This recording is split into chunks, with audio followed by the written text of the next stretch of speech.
लोग जब बकरी पालने जाते हैं तो सबसे पहला हमारा जो उद्देश्य रहता है कि बकरी ईद एक ऐसा त्योहार है जहां साल में बम्पर सेल होती है और शायद यहाँ पे मुसलमान भाई बैठे हैं और बकरी ईद पर ब्रीड कोई मायने नहीं रखती।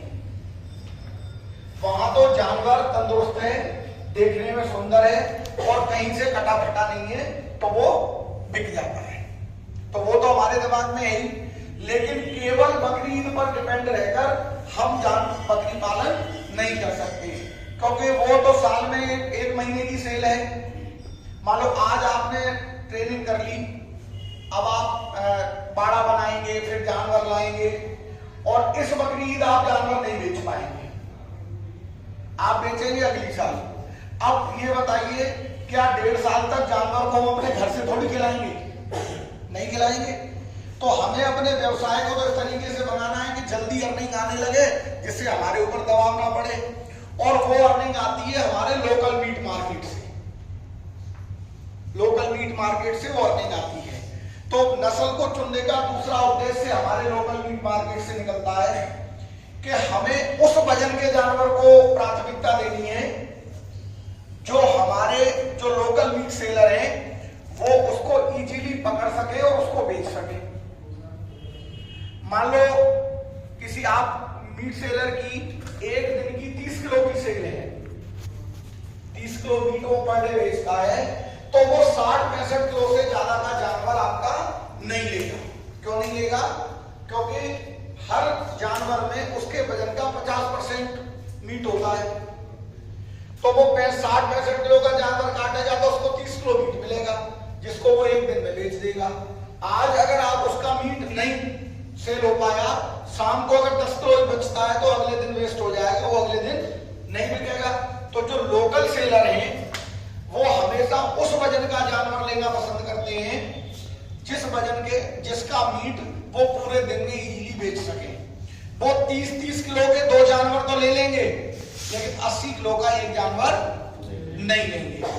तो हमारा जो ब्रीड चुनने का जो दूसरा उद्देश्य है वो ये है कि हम ऐसा जानवर पसंद करेंगे जो हमारे लोकल मार्केट के में बहुत आराम से सप्लाई हो सके। अगर हमने लोकल मार्केट की सप्लाई को भी ध्यान में रख के अगर ब्रीड पाली तो हम बहुत जल्दी अपनी अर्निंग शुरू कर देंगे और हमारा बकरी पालन जो है सरवाइव कर जाएगा। तो इसलिए आप ये दोनों उद्देश्यों को ध्यान में रखें कि सबसे पहले ब्रीड हम उसको चुनेंगे जो हमारे वातावरण में अच्छी तरह से सरवाइव कर सकती है, और दूसरी जो हमारे लोकल मीट मार्केट की सप्लाई को पूरा कर सके। तो ये 2 उद्देश्य हमारे होते हैं ब्रीड को चुनते समय। क्योंकि ब्रीड जब बताते हैं तो कोई बहुत अच्छी लगती है, कोई 2 बार भी आती है, कोई 1 बार भी आती है। तो बड़े सर का एक दुआ है कि ब्रीड सभी है एक सम, अंतर अधिक न होए और कम बच्चे जो दे जा वो उतना भारी होए।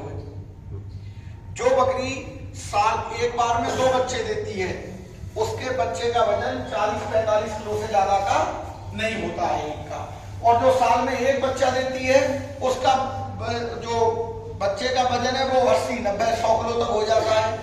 तो मीट की क्वांटिटी तो वही रही भाई, 45-45 किलो के 2 बच्चे या 90 किलो का 1 बच्चा, मीट क्वांटिटी तो बराबर है। तो 1 बच्चा देना या 2 बच्चा देना ये कहीं इस बात का उद्देश्य नहीं है कि अगर 2 देती है तो उससे बहुत ज्यादा लाभ होगा और जो 1 देती है उससे लाभ कम होगा, क्योंकि जो 2 दे रही है उसके दोनों बच्चों का वजन 90 किलो है और जो 1 दे रही है उसके एक ही बच्चे का वजन 90 किलो है। तो मीट उन दोनों से भी 45 किलो मिलेगा, उससे भी 45 किलो मिलेगा। 2 बच्चों की देखभाल में समय ज्यादा लगेगा, मेहनत ज्यादा लगेगी, और 1 बच्चे की देखभाल में समय और मेहनत कम लगेगी।